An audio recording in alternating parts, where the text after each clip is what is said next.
అందరికీ వందనాలండి.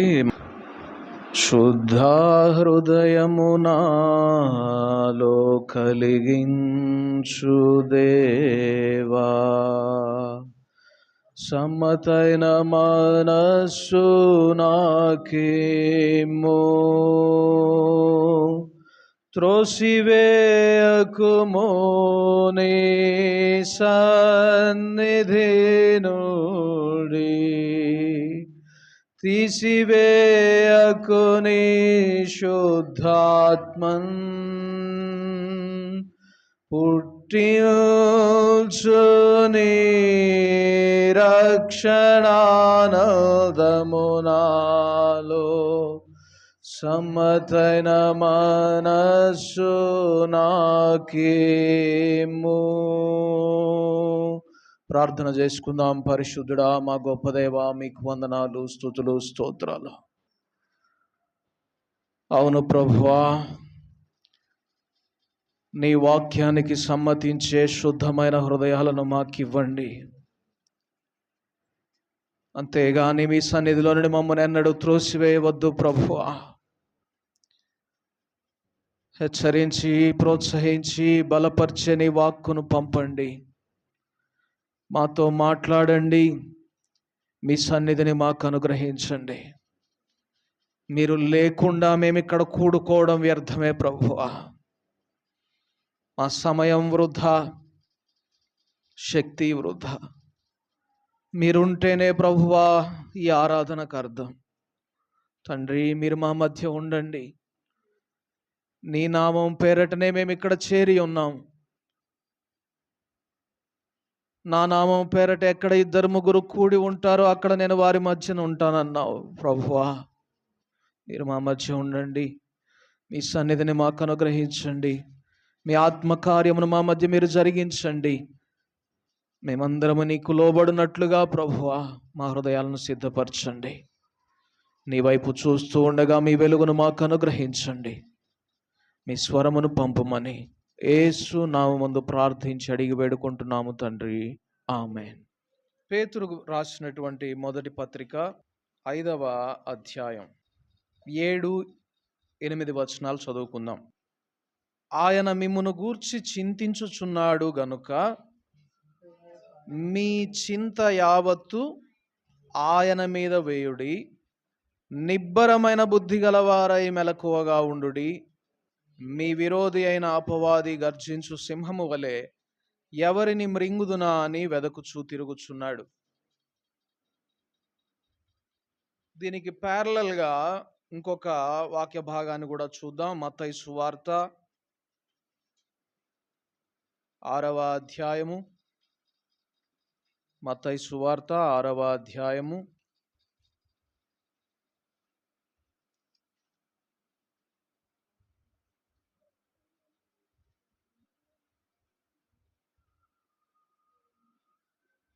25, 31, 34 వచనాలు చదువుకుందాం. అందువలన నేను మీతో చెప్పునదేమనగా, ఏమి తిందుమో ఏమి త్రాగుదుమో అని మీ ప్రాణమును గూర్చి అయినను, ఏమి ధరించుకొందుమో అని మీ దేహమును గూర్చి అయినను చింతింపకుడి. ఆహారము కంటే ప్రాణము, వస్త్రము కంటే దేహమును గొప్పవి కావా. అలాగే 31వ వచనం కూడా చదువుకుందాం. కాబట్టి ఏమి తిందుమో ఏమి త్రాగుదుమో ఏమి ధరించుకుందుమో అని చింతింపకుడి. అన్యజనులు వీటన్నిటి విషయమై విచారింతురు. 34వ వచనం, రేపటిని గూర్చి చింతింపకుడి. రేపటి దినము దాని సంగతులను గూర్చి చింతించును. ఏనాటి కీడు ఆనాటికి చాలును. చదువుబడినటువంటి లేఖన భాగాల్లో నుంచి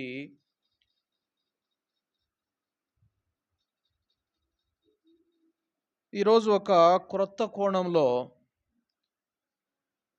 మాట్లాడమని మనము పరిశుద్ధాత్మను ఆశ్రయిద్దాం.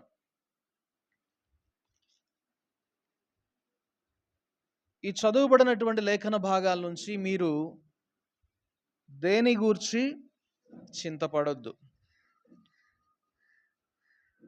ఆయన మిమ్మును గూర్చి చింతపడుతున్నాడు గనుక మీ చింత యావత్తు ఆయన మీద వేయండి. మీరు చింతపడొద్దు, దిగులు పడొద్దు అని దేవుడు చెప్తూ ఉన్నాడు. గత వారం ఈ వారం భాగంలో నేను ఎదుర్కొన్నటువంటి ఒక చిన్న ఎక్స్పీరియన్స్ నుంచి ఆ క్రొత్త కోణంలో మనం దేవుని వాక్యాన్ని ధ్యానం చేయడానికి ప్రయత్నం చేద్దాం. మా పిల్లల్ని స్కూల్కి బాగా లేట్గా అడ్మిట్ చేశాం. దాదాపుగా 1 మంత్ తర్వాత అడ్మిట్ చేశాం. ఈ 1 మంత్లో వాళ్ళకి ఒక చాప్టర్ కంప్లీట్ అయిపోయింది. అదంతా పెండింగ్ ఉంది. అది క్లాస్ వర్క్ ఫిల్ చేసుకొని తీసుకోండి అని చెప్పి రోజు డైరీలో రాసి పంపిస్తూ ఉన్నారు. 2-3 రోజులు వీడేమో ఈ సమ్మర్ మొత్తం బాగా టీవీ, ఫోన్ చూస్తూ కాలం గడిపేసి దానికి అలవాటు పడిపోయి పుస్తకాలు పట్టుకోవడం అంటే కష్టం అయిపోయింది, రాయడం లేదు. ఒకరోజు టీచర్ బాగా గట్టి కర్ర తీసుకొని కరెక్ట్గా వీపు మీద కొట్టింది, వీపు పగిలేటట్టు కొట్టింది. ఇంటికి వచ్చిన పిల్లాడికి స్నానం చేపిస్తూ నా భార్య చూసి ఏంది ఇది అంటే వీడు కవర్ చేస్తున్నాడు. వెనక బెంచి ఒత్తుకుంది, ఏం లేదులే అని.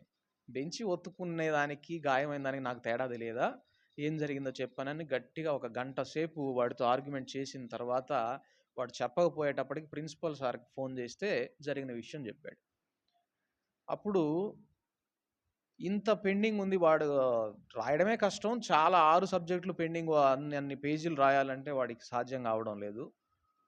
ఎట్లా చేద్దామని వాడి పుస్తకాలను ముందేసుకొని కూర్చొని రేపు ఉదయం ఏమి రాద్దామని ఇట్లా ఆలోచన చేస్తూ ఉన్నా. అప్పుడే నా భార్య వంటగదిలో నుంచి వచ్చి, ఏందో మీ డాడీ ఏదో చింత చేస్తున్నాడు మీ గురించి అన్నది. ఒక్క నిమిషం ఆగాను. నువ్వేమన్నావు అని అడిగితే, ఏదో ఆలోచన చేస్తున్నావు కదా అన్నది. వెంటనే ఈ వాక్యం స్ట్రైక్ అయింది. మీ చింత యావత్తు ఆయన మీద వేయండి, ఎందుకంటే ఆయన మిమ్మును గూర్చి చింతించుచున్నాడు. అరే, ఇంతకాలం చింత అంటే నా బాధ, నా కష్టం, నాకేదో అవసరం, వాటి గురించే కదా అనుకున్నాను నేను. బహుశా మీరందరూ కూడా అలాగే అనుకుని ఉంటారని నేను అనుకుంటున్నా. ఇంకా అంతకుమించి మీరు వేరుగా ఏమన్నా అనుకుంటే మంచిది. మీరు చింతపడొద్దు అంటే మీరు ఏం ఆలోచన చేస్తారు జనరల్గా? దేని గురించి దిగులు పడొద్దు అని దేవుడు భరోసా ఇస్తున్నాడు అనుకుంటాం. చింత అన్నదానికి అర్థం అదా అని నేను అప్పుడు అడిగాను నా భార్యని. అవును, మా తెలంగాణలో మేము ఇంతే మాట్లాడతాం అన్నది. ఏదైనా ఆలోచన చేస్తున్నావంటే ఏంది మస్తు చింత చేస్తున్నావు అని అడుగుతాం మేము. అప్పుడు చింత అనే పదానికి పర్యాయ పదాలు ఎతికితే నిజమే, చింత అంటే ఆలోచన, శ్రద్ధ, దిగులు 3 వస్తాయి. ఒక్కసారి ఇప్పుడు ఆ వచనంలో ఆయన మిమ్మును గూర్చి చింతించుచున్నాడు గనక మీ చింత యావత్తు ఆయన మీద వెయ్యండి అనే పదంలో ఈ దిగులు అనేది మర్చిపోయి మనం ఆలోచన అనే భావాన్ని పెట్టి చూద్దాం. ఆలోచన అనే భావాన్ని పెడితే ఆయన మిమ్మును గూర్చి ఆలోచించుచున్నాడు గనక మీ దిగులు మొత్తం ఆయన మీద వేయండి అని కాదు, మీ ఆలోచన మొత్తం ఆయన మీద పెట్టాలి. అమ్మా, దేవుని మీద నా ఆలోచన మొత్తం పెట్టాలా? మనకు అవసరమైనప్పుడే దేవుని గురించి ఆలోచన చేద్దాం, సమయం ఉండినప్పుడు ఆలోచన చేద్దాం, మన పనులు అయినాక తీరికగా ఉండినప్పుడు దేవుని గురించి ఆలోచన చేద్దాం. ఇదే నేను ఇంతకాలం నేర్చుకున్న భక్తి.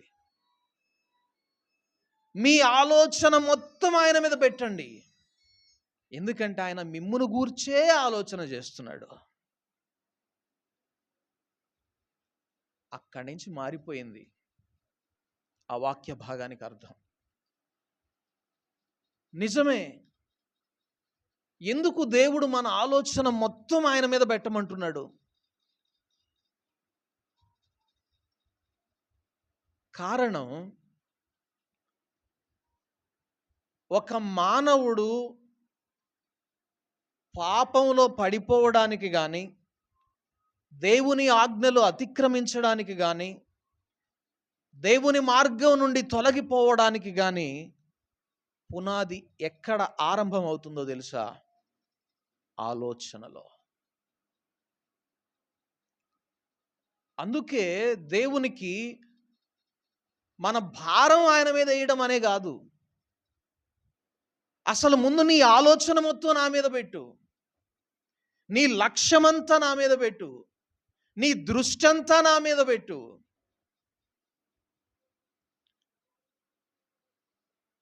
ఇప్పుడు ఒక వచనాన్ని మనం జ్ఞాపకం చేసుకోవడానికి ప్రయత్నం చేద్దాం. మీరు మొదట ఆయన నీతిని, ఆయన రాజ్యాన్ని వెదకండి, అప్పుడు మీకు అన్నీ అనుగ్రహించబడతాయి. మన ఆలోచన, మనం వెదికేది మొత్తం కూడా ఆయన మీద ఉండాలి. నిజమే కదా? పిల్లలు చిన్న పిల్లలుగా ఉండినప్పుడు తల్లిదండ్రులకు చిన్నపిల్లలైన పెద్ద అయిన తర్వాత కూడా తల్లిదండ్రులకు బాగా ప్రేమ ఉంటుంది పిల్లల మీద. సరే, ఎక్కడో దూరంగా ఉంటున్నాడు అనుకుందాం, పిల్లాడిని హాస్టల్లో వేసాం. ఇక ఈ తల్లి నిద్ర లేచిన కాడి నుంచి ఏం చేస్తూ ఉంటుంది? ఆ కొడుకు గురించే ఆలోచన. ఏం తిన్నాడో, ఎట్లా చేస్తున్నాడో. అది నిజమైన ప్రేమ. అంటే ప్రేమ అనేది దేన్ని బేస్ చేసుకొని ఉంటుందంటే ఆలోచన బేస్ చేసుకొని ఉంటుంది. నీవు దేవునిని ఎంతగా ప్రేమిస్తున్నావు అనే దానికి కొలమానం ఏంటి అంటే, నువ్వు దేవుని మీద నీ ఆలోచన ఎంతసేపు ఉంచుతున్నావు, ఎంత పెడుతున్నావు, నీ ఆలోచన దేవుని మీద ఎంత ఉంటుంది. నీ ఆలోచన మొత్తం ఆయన మీద ఉంటే నీ హృదయం అంతా ఆయన మీద ప్రేమతో నిండిపోయిందని అర్థం. ఇది మనం ప్రాక్టికల్గా చాలా కష్టమని అనిపిస్తుంది. మనం ఇది దైనందినటువంటి జీవిత విధానంలో మన పనులు మనం చేసుకుంటూ దేవుని గురించి కూడా ఆలోచన చేయడం అంటే చాలా కష్టమనే అనిపిస్తుంది. కానీ మనం ఒకటి గమనించాలి, ఏంటంటే మనలను సృజించిన వాడు ఆయన, మనకు బుద్ధి, జ్ఞానం, వివేచన ఇచ్చింది ఆయన, ఈ సృష్టినంతా కూడా సృష్టించింది ఆయన. ఆయనకు తెలియదా? వాళ్ళు పనులు చేసుకుంటూ నన్ను గురించి ఏడా ఆలోచన చేస్తారు, అది సాధ్యం కాదు అనే విషయం ఆయనకు తెలియదా?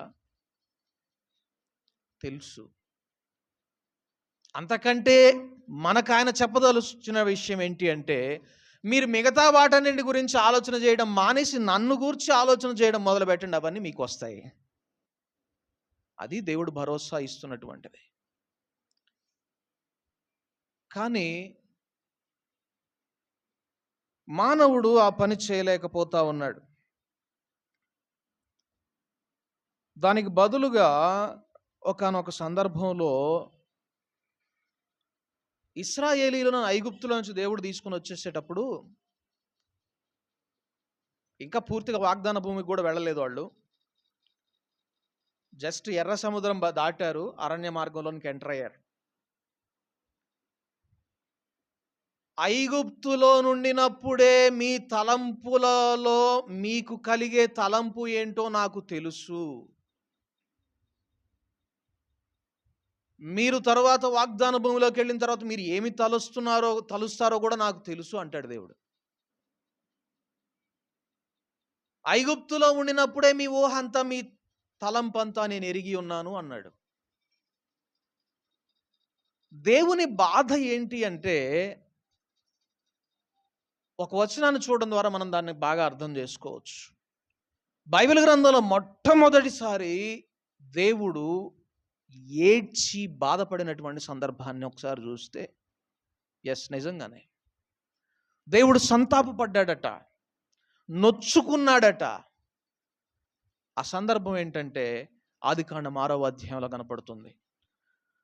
భూమి మీద 6వ అధ్యాయం 5వ వచనం, 5-6 వచనాల్లో ఉంటుంది. నరుల చెడుతనము భూమి మీద గొప్పదనియు వారి హృదయము యొక్క తలంపులలోని ఊహ అంతయు ఎల్లప్పుడూ కేవలము చెడ్డదని యెహోవా చూచి తాను భూమి మీద నరులను చేసినందుకు యెహోవా సంతాపము నొంది తన హృదయములో నొచ్చుకొనెను. నరుల చెడుతనం గొప్పదే, కానీ వారి హృదయము తలంపులు వాటి ఊహ అంతా ఎల్లప్పుడూ కేవలం చెడ్డగానే ఉంది. దానికి బాధ కలిగింది దేవునికి. వారి ఆలోచన, వారి ఊహ ఎప్పుడు దేవుని మీద లేదు. దానికి దేవుడు ఏడ్చాడు, బాధపడ్డాడు, దుఃఖపడ్డాడు, హృదయంలో నొచ్చుకున్నాడు. అందుకే మన ఆలోచన యావత్తు దేవుని మీద పెట్టడం నేర్చుకుందాం. ఎందుకంటే ఆయన మనలను గూర్చి చింతించుచున్నాడు. అక్కడ ఆయన మిమ్మును గూర్చి చింతించుచున్నాడు అనేటటువంటి ఆ పదం దగ్గర ఫుట్ నోట్ వేసి కింద రాయబడి ఉంటుంది చూడండి. పేతురు రాసిన మొదటి పత్రిక 5వ అధ్యాయము 7వ వచనం ఏమనుంది? లక్ష్యము చేయుచున్నాడు అనుంది. ఆయన మిమ్మును గూర్చి లక్ష్యము చేయుచున్నాడు గనుక మీ దిగులంతా ఆయన మీద వేయండి అని మనం అర్థం చేసుకున్నాం ఇంతకాలం. ఆయనకేం ఒక అర్థం, మనకేమో ఇంకొక అర్థం. చూడండి, దేవునికేమో ఆయన మిమ్మును గూర్చి లక్ష్యము చేయుచున్నాడు గనుక మీ దిగులంతా, మీ బాధంతా ఆయన మీద వేయండి అని మనకు ఆపాదించుకొని దేవుని మీద ఆధారపడుతున్నాం. కానీ దేవునికి అప్లై చేసినటువంటి అదే సూత్రాన్ని మనకు కూడా అప్లై చేసి చూద్దాం. ఆయన మిమ్మును గూర్చి లక్ష్యమించుచున్నాడు గనక మీ లక్ష్యం అంతా ఆయన మీద ఉంచండి. అర్థం చాలా మారిపోలేదు. ఆయన మిమ్మును గూర్చి లక్ష్యం ఉంచుచున్నాడు గనక మీ లక్ష్యం అంతా కూడా ఆయనే అవ్వాలి. మీ టార్గెట్, మీ ఎయిమ్, మీ గురి మొత్తం ఆయనే అవ్వాలి.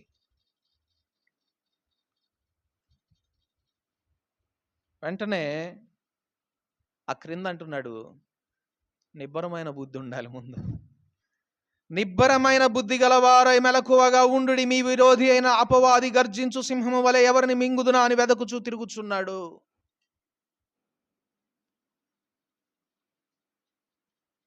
దేవుని మీద నీ ఆలోచన మొత్తం పెట్టు. నిబ్బరమైన బుద్ధితో ధైర్యంగా ఆయన మీద ఆనుకోవడం నేర్చుకో. నీ లక్ష్యమంతా ఆయన అయిపోయేటట్లుగా చూసుకో. ఎందుకంటే అపవాది గర్జించు సింహము వలె ఎవరిని మృంగుదునా అని తిరుగులాడుచున్నాడు. ఏం చేస్తాడో తెలుసా? ఫస్ట్ వాడి టార్గెట్ నీ మీద, మొదటగా నీ ఆలోచన ఆయన మీద లేకుండా చేస్తాడు. అందుకే దేవుడు హెచ్చరిస్తా ఉన్నాడు, నీ ఆలోచన అంతా ఆయన మీద పెట్టు. అపవాది గర్జించుచున్నటువంటి సింహం వలె తిరుగులాడుచు ఉన్నాడు, ఎవరిని మింగుదామని. ఎవడు మింగబడతాడు? ఎవని ఆలోచన అయితే దేవుని మీద ఉండదో వాడు అపవాది చేత దొంగిలించబడతాడు. ఎవని ఆలోచన అయితే దేవుని మీద ఉంటుందో, ఎవని లక్ష్యం అయితే దేవుని మీద ఉంటుందో వాడికి హృదయంలో ధైర్యం ఉంటుంది అని ఆ వచనం ద్వారా మనం అర్థం చేసుకోవాలి. నిబ్బరమైనటువంటి బుద్ధి వానిలో ఉంటుంది. చంచలుడు కాడు,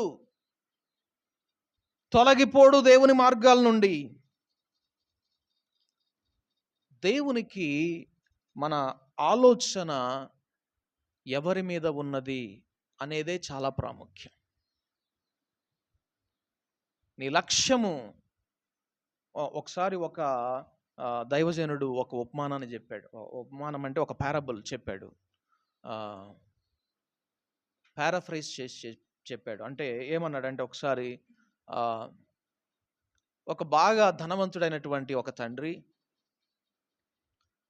తన చిన్న కుమారునికి, వాడికి బాగా బాక్సింగ్ అంటే చాలా ఇష్టం అట. ఆ ముష్టి యుద్ధం అంటే వాడికి బాగా ఇష్టం అట. వాడు చాలా చిన్నోడు. నేను ఎప్పటికైనా బాక్సింగ్ ఛాంపియన్ కావాలి డాడీ అని చెప్పని అంటుండేవాడు. ఈ లోపల వాడికి ఒక విచిత్రమైనటువంటి వ్యాధి వచ్చింది. డాక్టర్స్ అన్నారు, వాడికి ఎక్కువ కాలం బ్రతకడు, మీరు వాడికి కావాల్సినంత వాడికి అనుగ్రహించండి అని చెప్పని సలహా ఇచ్చి పంపించారు. వెంటనే ఈ తండ్రి ఏం చేశాడంటే, ఈ కుమారుని యొక్క హృదయ వాంఛ ఏంటంటే బాక్సింగ్ ఛాంపియన్ అవ్వడం. కాబట్టి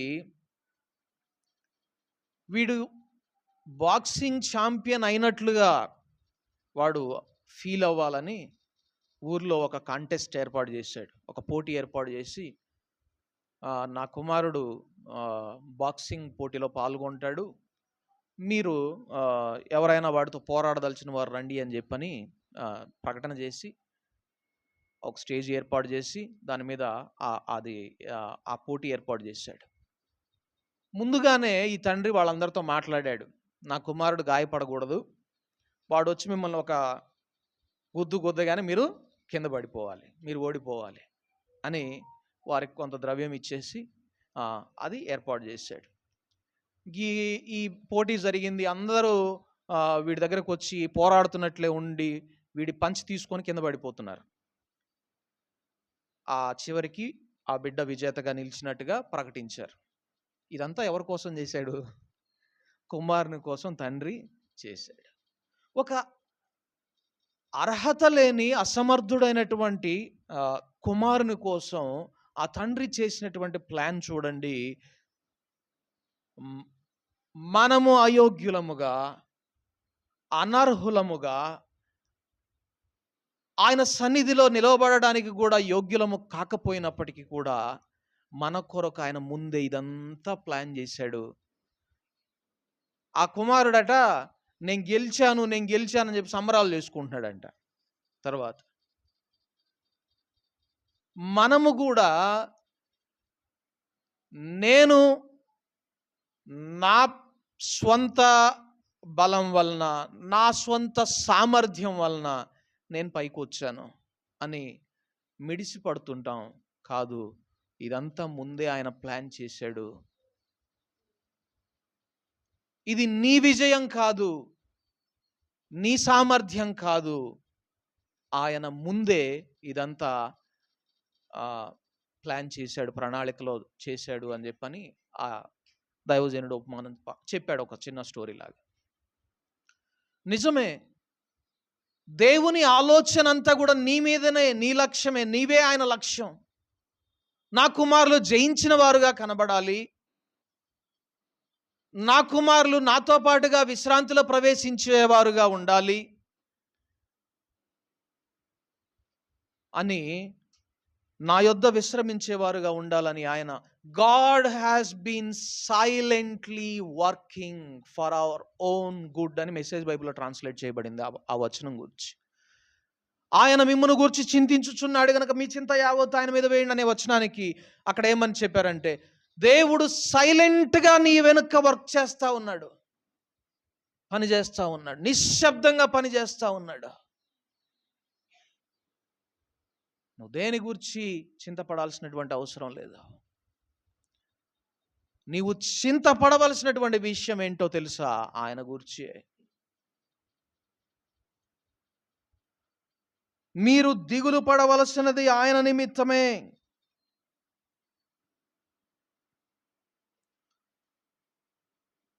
మీరు ఆలోచన చేయవలసినది ఆయన నిమిత్తమే. అయితే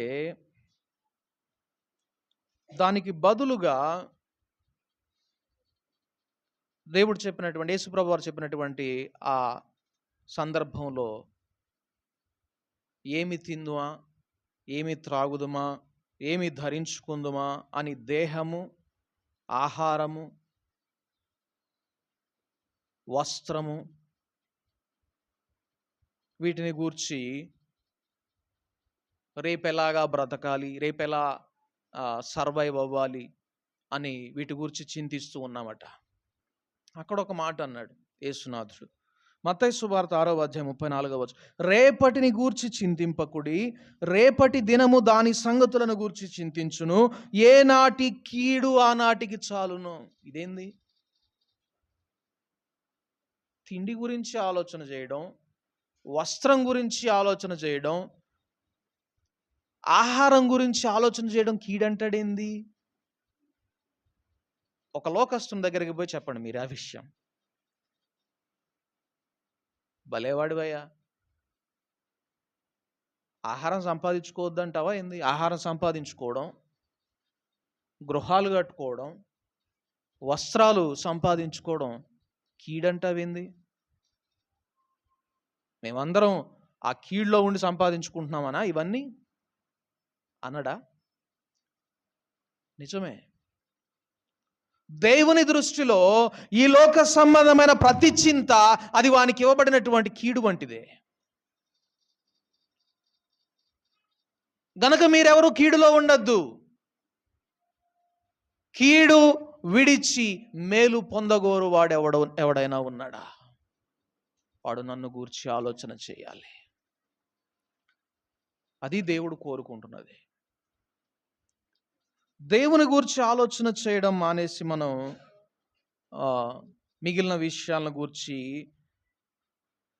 చింతపడుతూ ఆలోచన చేస్తూ ఉన్నాం ఎక్కువగా. అది మనం చాలా క్యాజువల్గా తీసుకుంటున్నాం, లైట్గా తీసుకుంటున్నాం. కానీ అది ఎంత భయంకరమైనటువంటి హృదయ స్వభావాన్ని తెలియజేస్తుందో ఒక్క మాటతో మనం గ్రహించగలం. చూడండి, యెషయా గ్రంథము 65వ అధ్యాయము 2వ వచనం. యెషయా గ్రంథము 62వ అధ్యాయము 2వ వచనం. తమ ఆలోచనలను అనుసరించి చెడు మార్గమున నడుచుకొనుచు లోబడనొల్లని ప్రజల వైపు దినమంతయు నా చేతులు చాపుచున్నాను. లోబడనొల్లని ప్రజలు అని ఎవరిని కూర్చున్నాడు తెలుసా? తమ ఆలోచనలను అనుసరించి నడిచేవారట. ఇప్పుడు నీ ఆలోచన నీకున్నదా, లేక నీ ఆలోచన అంతా దేవుని మీదనే ఉన్నదా? ఇక్కడ రెండు వర్గాలు ఉంటాయి. తమ ఆలోచన, తమ లక్ష్యము, తమ గురి మొత్తం యేసే. ఇంకొక వర్గం తమ స్వంత ఆలోచనలు, తమ స్వకీయ ఆలోచనలు, తమ స్వంత చింత, వాటితో ఉండేటటువంటి వర్గం. ఈ రెండిటి వర్గాల్లో ఏదో ఒక వర్గంలో మనం ఉండాలి. మన లక్ష్యమంతా యేసైతే మనము దేవునికి విధేయులము, దేవునికి లోబడేటటువంటి పిల్లలము. అలా కాకుండా మన స్వంత ఆలోచనలు మనకున్నాయా? లోబడనొల్లని ప్రజలు అని డైరెక్ట్గా దేవుడు పిలుస్తున్నాడు. అయ్యో అదేంటండి అంత మాట అనేశారు? దేవునికి లోబడే కదా నేను మారు మనసు పొంది బాప్తిస్మం తీసుకొని దేవుని సన్నిధిలోకి వచ్చి కూర్చుంది. నేను దేవునికి లోబడేటటువంటి బిడ్డనండి, దేవునికి లోబడేటటువంటి పిల్లలమండి. సింపుల్ టెస్ట్, ఒకటే చిన్న పరీక్ష. నీ ఆలోచన ఎవరి మీద? విశ్వాసమునకు కర్తయు దాన్ని కొనసాగించువాడైనటువంటి యేసు మీద లక్ష్యం ఉంచండి అని బైబిల్ గ్రంథం ఘోషిస్తూ ఉంది. ఆలోచన దేవుని మీద ఉండాలి. ఎందుకు అది ప్రాముఖ్యం అంటే, యెషయా గ్రంథము 46వ అధ్యాయం 9-10 వచనాలు ఒకసారి చూద్దాం. యెషయా గ్రంథము 46వ అధ్యాయం 9-10 వచనాలు. చాలా పూర్వమున జరిగిన వాటిని జ్ఞాపకము చేసుకొనుడి.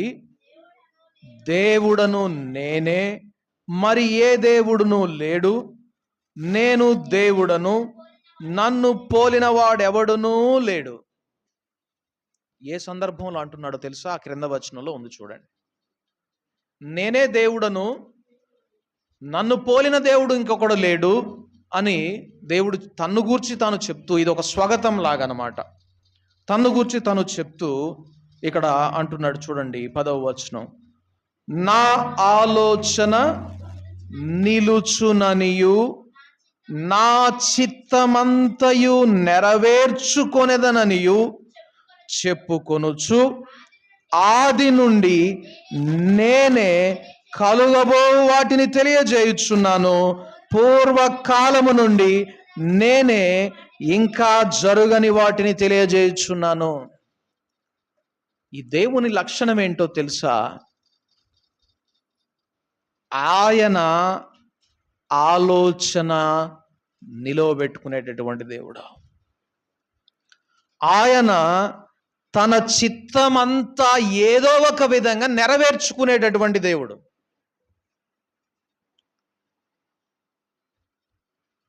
ఎటువంటి వాడు? ఏం చేసైనా తన చిత్తాన్ని ఆయన నెరవేర్చుకుంటాడు. ఇప్పుడు సమస్య ఎవరిదంటే మనదే. మనం ఆయన చిత్తంలో ఉంటామా లేదా? ఆయన ఆలోచనలో సభ్యులం అవుతామా లేదా? ఒకసారి యోబు భక్తుణ్ణి ఆయన స్నేహితులు ఒక ప్రశ్న వేశారు. నువ్వేమైనా దేవుని ఆలోచన సభలో చేరి ఉన్నవాడవా అని అడిగారు. దేవుని ఆలోచన సభలో చేరినవాడవా? ఎస్.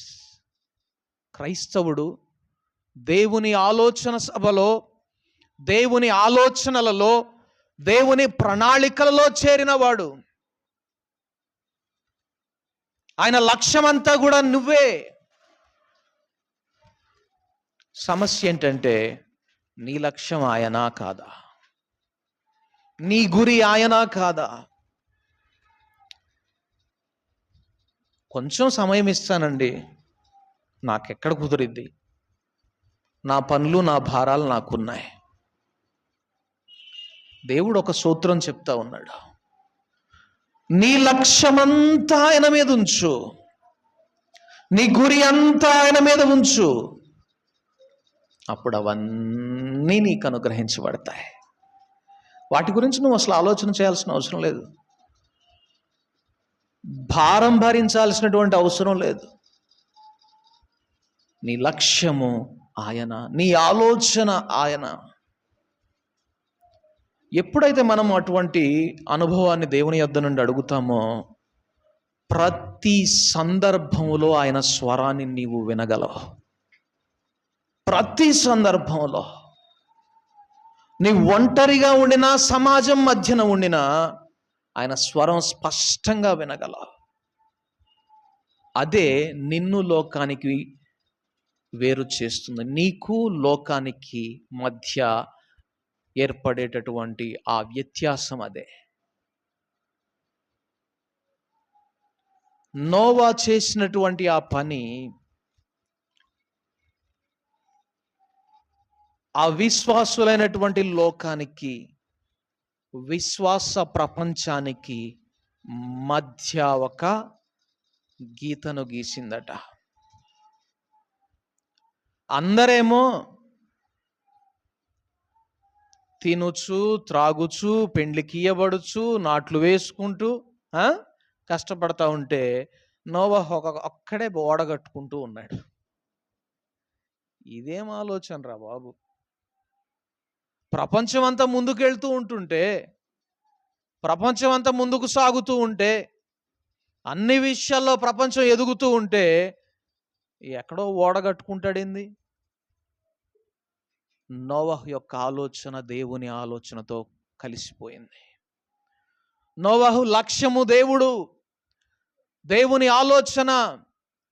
అందుకే ప్రతి సందర్భంలో దేవుని మాటను విన్నాడు, తన కుటుంబాన్ని రక్షించుకున్నాడు. మనము కూడా అట్టి వారమై ఉండాలి. అందుకే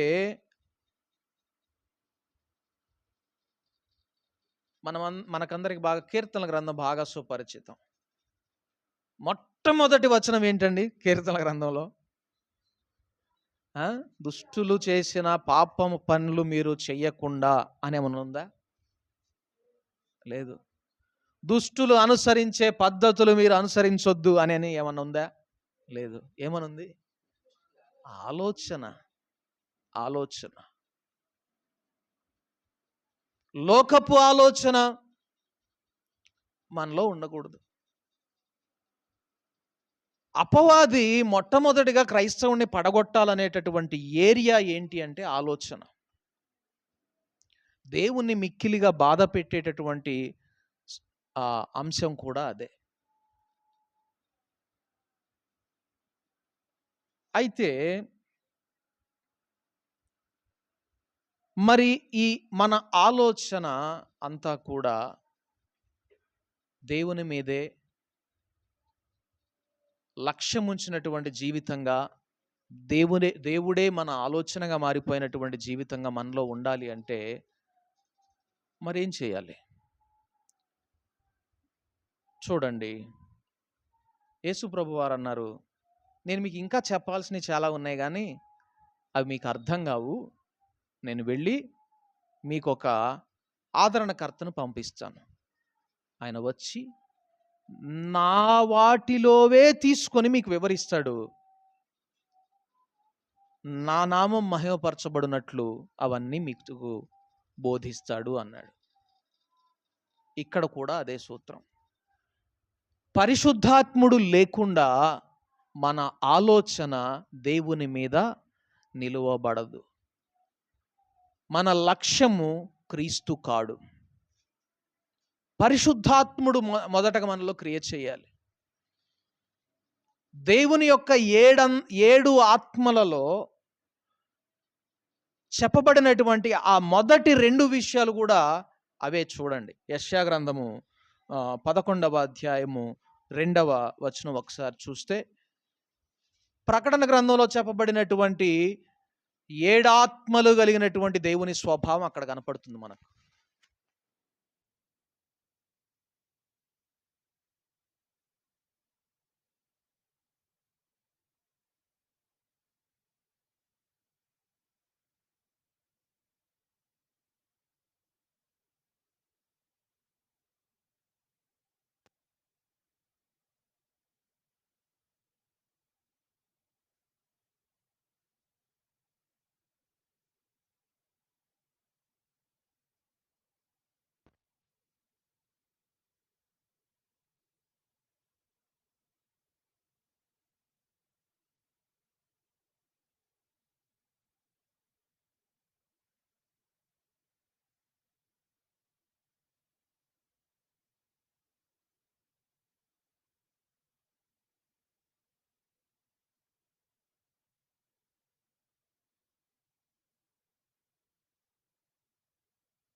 ఆయనను వెంబడించే వారిగా మనం ఉండాలి అంటే పరిశుద్ధాత్ముని సహాయం తీసుకోవాలి.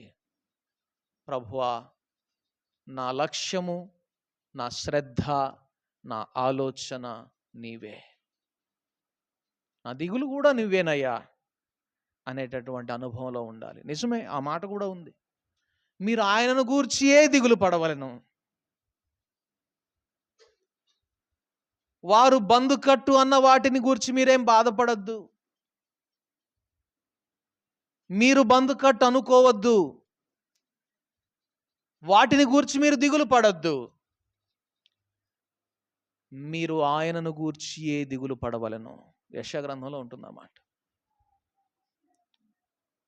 అట్టి జీవితం మనలో ఉంటే ఆయన మిక్కిలి సంతోషిస్తాడు. ఎవరినైనా మీరు ఒక తల్లిని, తండ్రిని మీరు ఒక ప్రశ్న అడగండి,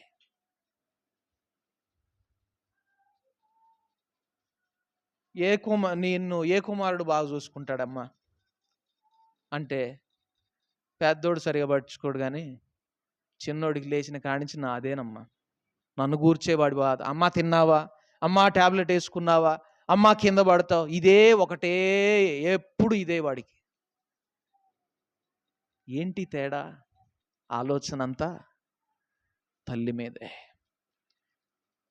ఆ తల్లి సంతోషం ఏంటి అంటే, వాడు పెట్టినా పెట్టకపోయినా వాడు ఒక మాట అడుగుతాడు.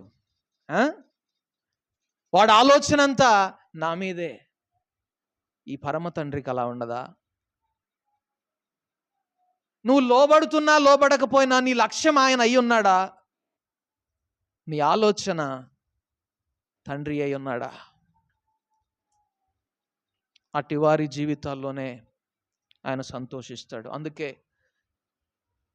భక్తుడు అన్నాడు, నీ శాసనములు నాకు సంతోషకరములు, అవి నాకు ఆలోచనకర్తలై ఉన్నవి. కీర్తన గ్రంథం 119వ అధ్యాయం 24వ వచనంలో, నీ శాసనములు నాకు సంతోషకరములు, ఎందుకంటే అవి నాకు ఆలోచనకర్తలై ఉన్నవి.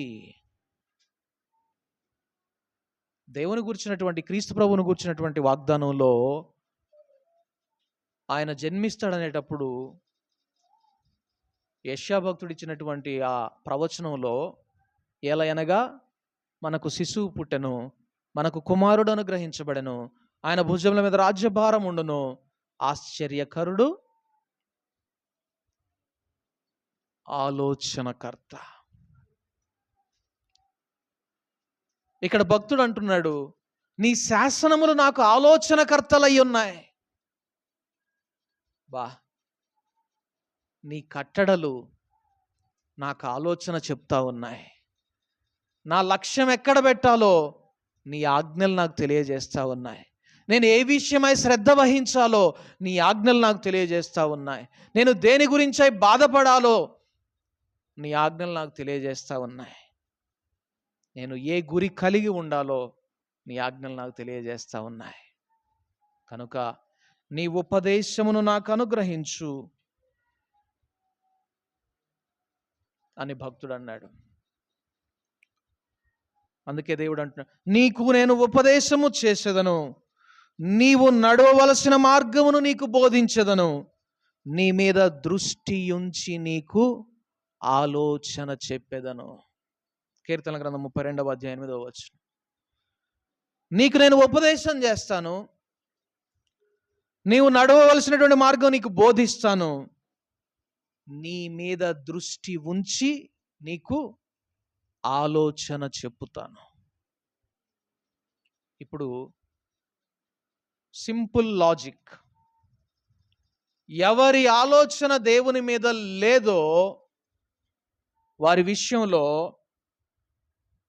ఈ వచనం నుండి నాకు ఆన్సర్ చెప్పండి. వారి దృష్టి, వారి మీద దేవుని దృష్టి ఉందా లేదా? అక్కడ ఏమంటున్నాడంటే, నీ మీద దృష్టి ఉంచి నీకు ఆలోచన నేను చెప్తానన్నాడు. ఎవరికైతే దేవుని గూర్చినటువంటి ఆలోచన, దేవుడే లక్ష్యమైనటువంటి జీవిత విధానం లేదో వారికి దేవుని దృష్టి కూడా లేదు అని అర్థం. దేవుడు వారి మీద దృష్టి ఉంచలేదు అని అర్థం. దేవుడు వారి మీద లక్ష్యం ఉంచలేదు అని అర్థం. దేవుడే వారికి బోధ చేయలేదు కనుక వారికి దేవుని గురించినటువంటి ఆలోచన లేదు అని అర్థం. ఇప్పుడు దేవుని దృష్టిలో ఉన్నావా? దేవుడు నీ మీద లక్ష్యం ఉంచాడా లేదా అనేది సమాధానం నీ హృదయమే నీకు చెప్తుంది. నా ఆలోచన అంతా నాకు దేవుని మీదే ఉంటే దాని అర్థం ఏంటంటే, ఆయన నా మీద దృష్టి ఉంచి నాకు నేర్పిస్తున్నాడు, బోధిస్తున్నాడు, ఆలోచన చెప్తున్నాడు కనుకనే నా ఆలోచన అంతా ఆయన మీద ఉంది. అలా లేదంటే దాని అర్థం, he is not taking care of me, ఆయన నన్ను గురించి శ్రద్ధ వహించట్లేదు అని అర్థం. మరి దేవుడు మీ అందరి గురించి శ్రద్ధ వహిస్తున్నాడా లేదా? కారణం ఏంటి? అన్వేషించి, ఒకవేళ ఆ లిస్ట్లో గనక ఉంటే, ప్రభువా క్షమించు, నీ ఆలోచనలోనే నేను బ్రతికేవానిగా నేను ఉండాలనుకుంటున్నాను. ఇక నుంచి నా లక్ష్యం అంతా నువ్వే, నా ఆలోచన అంతా నీవే. కనుక నాకు ఉపదేశం చెయ్యి, బోధ చెయ్యి, నాకు ఆలోచన చెప్పు, నేను నడవలసినటువంటి మార్గం నాకు బోధించు.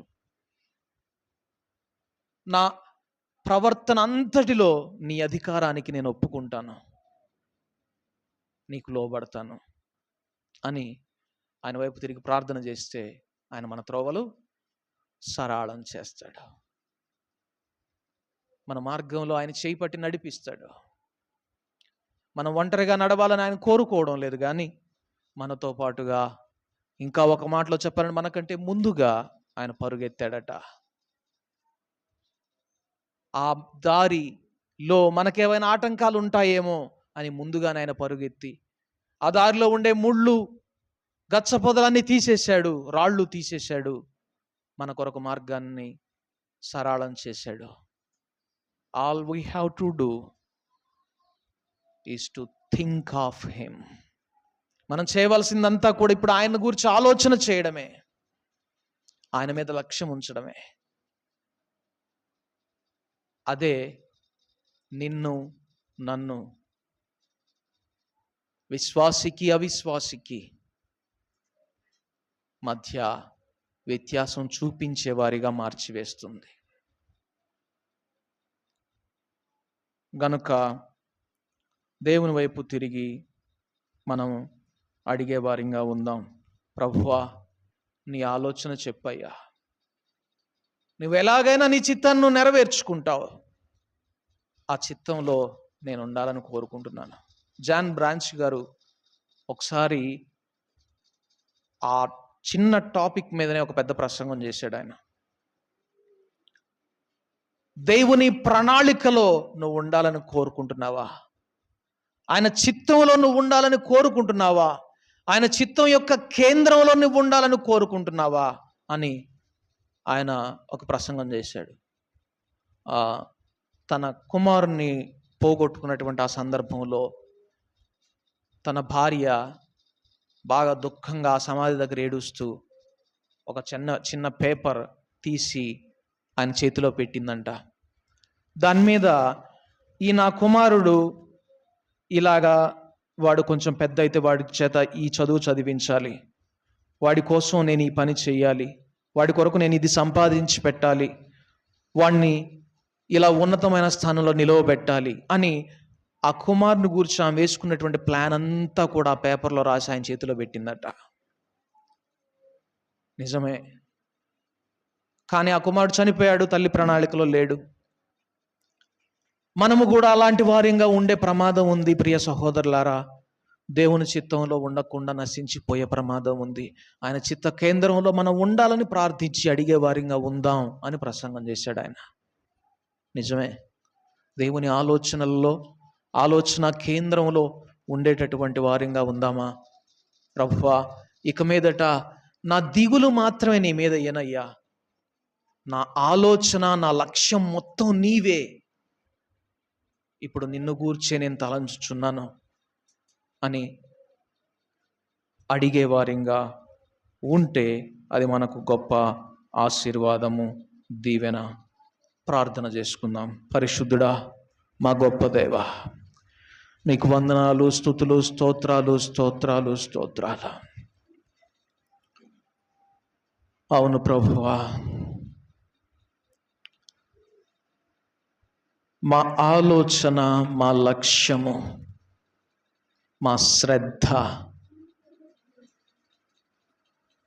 నీవై ఉన్నావా? ఎందరి జీవితాలలో అట్టి అనుభవం లేదో ప్రభువా, అట్టి వారినందరినీ కనికరించి మీ కృప అనుగ్రహించండి. నీవే లక్ష్యమైనటువంటి జీవితాన్ని మాకందరికి ఇవ్వండి. నిన్ను గూర్చి ఆలోచించేటటువంటి జీవితాన్ని మాకందరికి అనుగ్రహించండి. మా ప్రతి సందర్భంలో నీ దగ్గర సమాధానం ఉన్నది గనుక నీ వైపు చూస్తూ ముందుకు సాగడానికి మీరు కృప అనుగ్రహించండి. ఎందుకంటే నీవు మమ్మను గూర్చి ఆలోచన చేస్తూ ఉన్నావు. నీ లక్ష్యంలో మేమున్నాం ప్రభువా. గనుక మా ఈ లోక సంబంధమైన కీడును తెచ్చిపెట్టేటటువంటి చింత అంతా విడిచిపెట్టి ప్రభువా విశ్రాంతినిచ్చే నీ పైన ఆనుకునేటటువంటి ఆలోచన స్వభావాన్ని మాకందరికీ ఇవ్వండి. అంతేకాని మా ఆలోచనలలో మా స్వంత ఆలోచనలు కలిగిన వారమై నీకు అవిధేయులమై నిన్ను గాయపెట్టేవారంగా బాధ పెట్టేవారంగా మమ్మల్ని ఎన్నడూ ఉండనివ్వద్దు ప్రభువా. మేము పరలోకానికి వచ్చి మేము ఇవ్వగలిగే సాక్ష్యం అదే కదా. ఇందుకోసమే నేను ఈ భూమి మీద జీవించాను, నిన్ను చూడాలని, నిన్ను చేరాలని, నీతో ఉండాలని. భూమి మీద నా యాత్రా దినములు ప్రయాసకరమైనవైనప్పటికీ కూడా నేను ఆయన్ని గూర్చి ఆలోచిస్తూ బ్రతికానని మాత్రమే కదా ప్రభువా మేము సాక్ష్యం ఇవ్వగలిగేది అక్కడ. గనుక ప్రభువా మా అందరి హృదయాలోచనలు మీరు సరిచేయండి. నీ ఆలోచన తెలుసుకునే శాసనాలను మీరు మాకు అనుగ్రహించమని, మా ప్రార్థన ఆలకించమని యేసు నామమునందు ప్రార్థించి అడిగి వేడుకుంటున్నాము తండ్రి. ఆమేన్.